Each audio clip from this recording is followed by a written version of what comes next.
l'heure du journal, mesdames et messieurs, bienvenue à tous. Débutons ce journal par les chefs du gouvernement. Jean-Michel Sama Lukonde a présidé par révision conférence la 27e réunion du Conseil des ministres de ce vendredi 5 novembre 2021. 5 points étaient inscrits à l'ordre du jour. Suivez cet extrait que nous propose Séraphine Lumbu.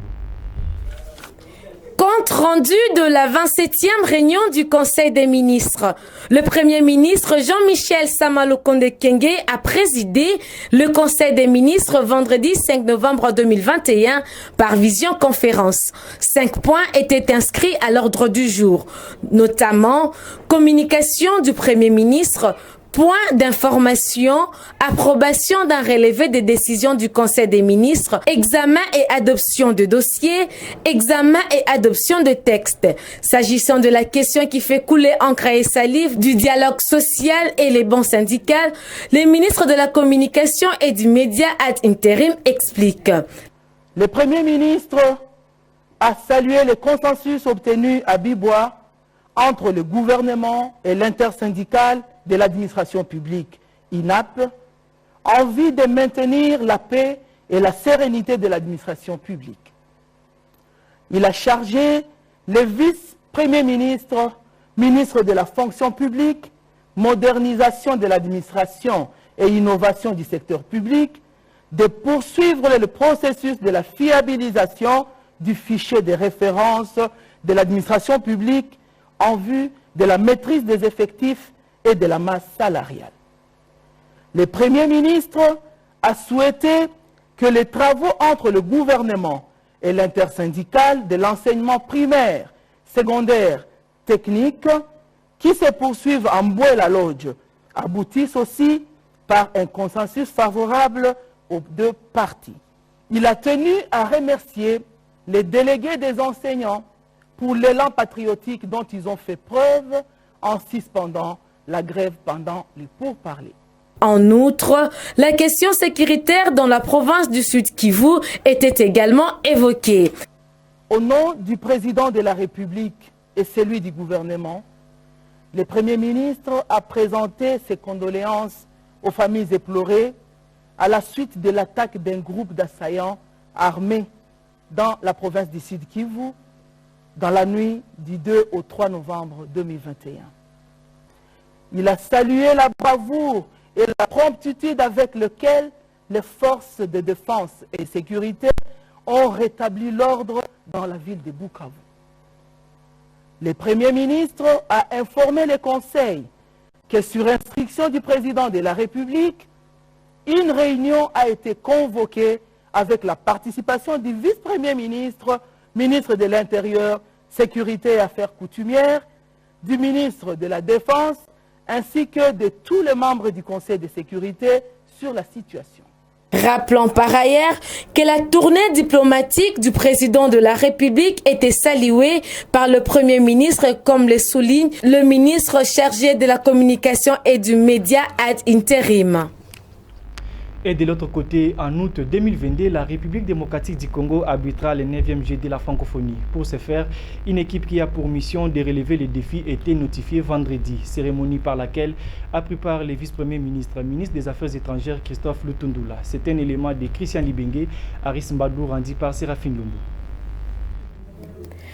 Ils sont 4 à recevoir les mandats de l'organisation de 9e Jeux de la francophonie à Kinshasa. Août 2022, la République démocratique du Congo sera la capitale culturelle de la francophonie. Le chef de l'État, soucié de la réussite de ces Jeux, a nommé une équipe qui a mission de relever ces défis. Porter haut l'étendard de la RDC, nommée en octobre dernier par ordonnance présidentielle, l'équipe de la Direction nationale de 9e Jeux de la francophonie de Kinshasa était officiellement notifiée vendredi 5 novembre 2021 par le VPEM au cours d'une brève cérémonie au cabinet du ministère des Affaires étrangères. Il s'agit de M. Isidore Kwanja Ndembo, directeur national adjoint chargé de la programmation et des opérations. M. Freddy Ilunga Kadiata, directeur adjoint chargé des questions technologiques et informatiques. M. Thomas Makamungangula Mbela, directeur national adjoint chargé de l'administration et des finances. Le VPM Christophe Lutundula Apalapan Apala, en présence de Madame Neferititi Chibanda, représentante de la République démocratique du Congo à la francophonie, a félicité l'équipe et l'a exhorté d'œuvrer en toute responsabilité afin de mériter davantage de confiance que l'autorité suprême a placée en elle pour la réussite de ces grands rendez-vous culturels de la francophonie. Il s'y est dénoté que le compte à rebours a commencé. Le défi est énorme, a reconnu le directeur national. Parlons éducation à présent. Champ d'application de la gratuité de l'enseignement, le ministre de l'EPST, Tony Mwabakazadi, a présidé une réunion d'orientation à Bouela-Londoué, d'où plusieurs représentants des grandes écoles étaient aussi de la partie. Nous faisons le point avec Michael Bilonda. Après avoir rendu public depuis le 1er novembre dernier la note circulaire fixant les frais scolaires pour l'année 2021-2022 et après avoir rappelé à l'opinion que comme en 2020-2021 est placé sous le signe de la poursuite des efforts pour la consolidation et la pérennisation de la gratuité. Le ministre Tony Mwabakazadi, en séjour de travail à Mbouela Lodge, a tenu ces jours une réunion d'orientation sur les champs d'application de la gratuité de l'enseignement qui reste l'école primaire et non l'éducation des bases. À ces sujets, le patron de l'EPST a tenu à préciser que l'éducation de base comprend l'enseignement primaire, première étape de l'éducation, et le premier cycle du secondaire, deuxième étape. Donc, la gratuité de l'enseignement concerne la première étape, donc l'école primaire, soit la première primaire et la sixième, quant à la septième et la huitième ne sont pas concernées. En continuité de la réunion, tour à tour, des échanges avec les représentants des différentes structures syndicales, nationales et provinciales, sans oublier les représentants des grandes écoles renommées. Rappelons que le ministre de l'EPST, Tony Mwabakazadi, séjourne à Kisantu dans le Congo central où il tient à se rassurer de la bonne évolution des travaux de la commission paritaire entre le gouvernement et les bancs syndicales. Et le ministre de la Jeunesse, Nouvelle Citoyenneté et Cohésion nationale, Yves Mbonkulu Zola, appelle la jeune fille à faire bon usage du numérique lors de la clôture de la quinzaine de la jeune fille au complexe scolaire Cardinal Moussingo. Michael Bilonda nous revient pour les détails. C'était le 5 novembre 2021 que s'est clôturée la quinzaine de la jeune fille au complexe scolaire Cardinal Moussingo, en présence bien sûr du ministre de la Jeunesse Yves Mbonkulu Zola et des responsables des écoles ainsi que quelques élèves filles de différents établissements. À en croire, cette journée internationale lancée en date du 11 octobre dernier lors de la journée internationale de la jeune fille par la ministre du Genre, Famille et Enfants en partenariat avec le ministère de la Jeunesse avait pour thème Génération numérique, notre génération. Ceci dans le but d'obtenir principalement des résultats positifs pendant la campagne de vulgarisation des droits de protection de la jeune fille, explique Yves Mbonkulu Zola. Concentrer dans vos études et à ne jamais accepter de transiger en ce qui concerne les violences basées sur le genre et toute forme de violence. Vous avez un numéro d'appel gratuit qui vous a été attribué et n'hésitez pas à l'appeler pour dénoncer toute forme de violence. Parce que les violences sexuelles détruisent les vies de nombreuses femmes dans ces pays. Et je pense que l'image que l'humanité avait retenue de la République démocratique du Congo, qui à un moment donné était appelée la capitale mondiale du viol, doit être changée. Et cela est possible grâce à vous. Et j'aimerais vous appeler également à suivre vos mamans, nos mamans qui sont ici avec nous, qui doivent être vos modèles. Si elles sont ici devant, c'est parce qu'elles se sont concentrées dans les études. Et je vous appelle donc à vous concentrer dans les études pour que demain, vous soyez ces grands scientifiques du monde. Il s'en est suivi d'une profonde interpellation de la part du patron de la jeunesse à ce jeune fille afin de mettre en pratique cette génération numérique. Signalant aussi que cette cérémonie a connu les interventions riches de plusieurs participants, experts en genre et dans la nouvelle citoyenneté.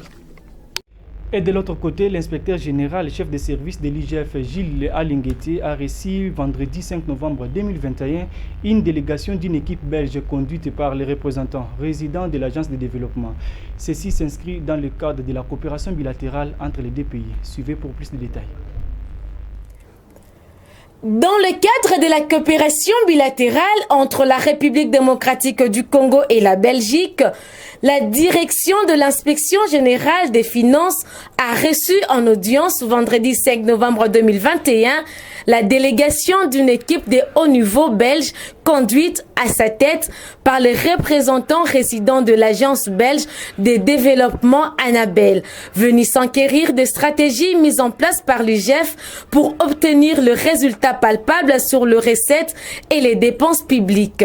La délégation a proposé à l'IGF un partenariat sur le contrôle des finances publiques. Victor Batoubenga, chef de service adjoint de l'IGF, a circonscrit les cadres de cette rencontre par la volonté de la Belgique d'accompagner l'IGF. Et pour cette première journée, le tout se limite à la présentation de l'inspection générale des finances. Enfin, ce qui les a amenés, ils voulaient savoir comment est-ce que l'IGF peut collaborer avec Enabel.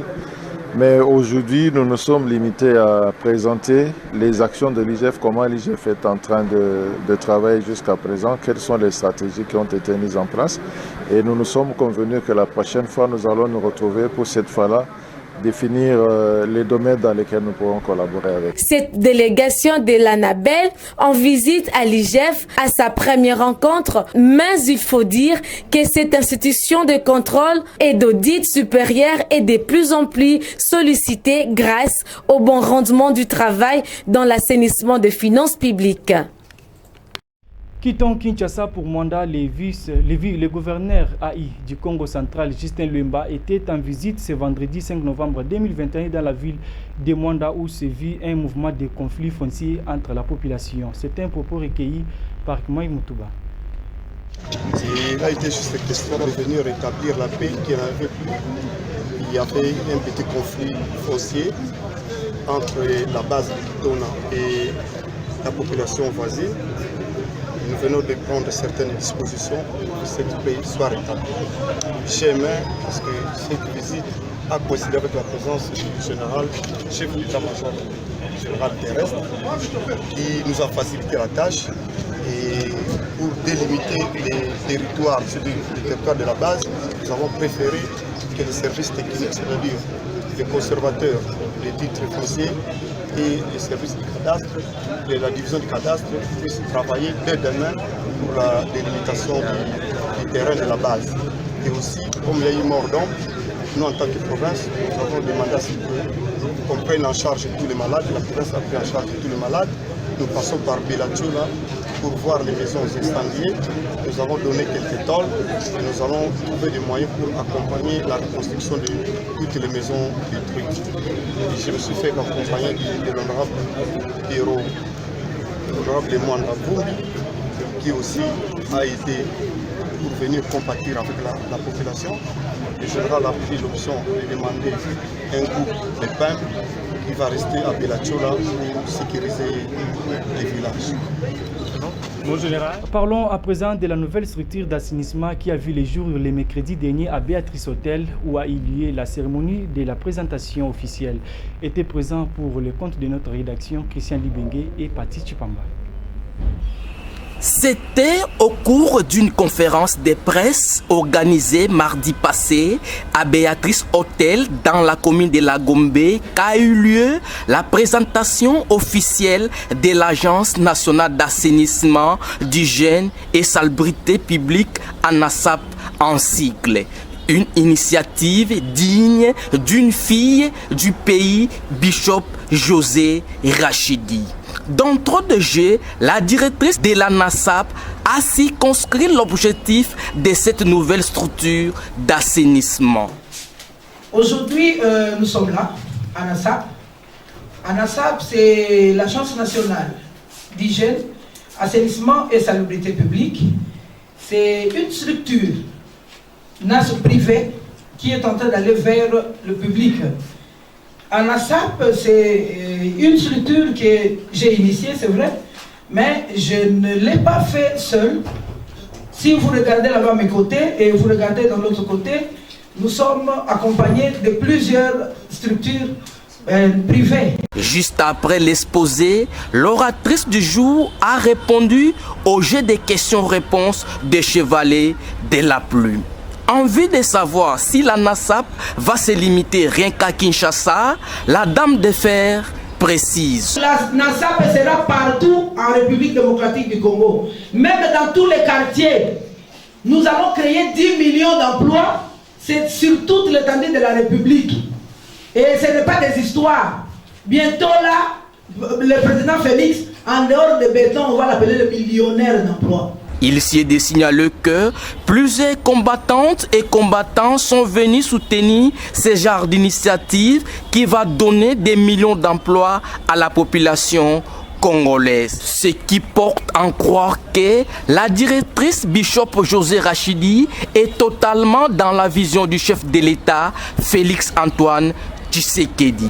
Rendez-vous le 25 novembre 2021 pour la cérémonie du lancement de la sortie officielle. Et pour boucler cette session d'information, suivez ces communiqués de la Coordination pour les changements des mentalités, CCM en sigle.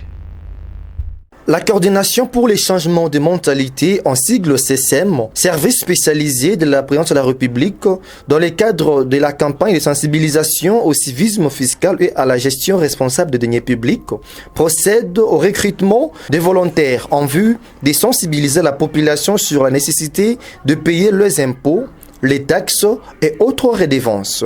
Les candidats intéressés par ces communiqués doivent être âgés de 18 ans au minimum, avoir un diplôme d'État, D6, un diplôme de graduat ou des licences de préférence des études commerciales, économiques, communication, pédagogie, gestion, statistique. Avoir une bonne connaissance de l'outil informatique.